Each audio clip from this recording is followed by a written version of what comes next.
Hi, my name is Joe Fox, and I'd like to encourage you to attend IRI's virtual workshop entitled Making Open Innovation Work. I think anyone who is involved with innovation has heard the term open innovation. It was coined by Henry Chesbrough and made famous by his book of the same name.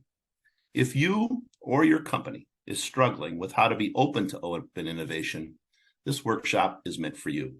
It will teach you best practices for establishing and managing an effective program for identifying and sourcing external technology that can help your company grow. For more than a dozen years, I served as a technology scout and the director of emerging and external technologies for Ashland Performance Materials. I was responsible for establishing and managing Ashland's collaborations with other companies, universities, and federal laboratories. In the workshop, you will learn about a process I use that is called Want, Find, Assess, Get, and Manage. It is a proven process for identifying and sourcing external technology. You will learn about best practices for each step. You can register for the workshop at IRI's website, which is iriweb.org. I hope to see you soon. Thank you.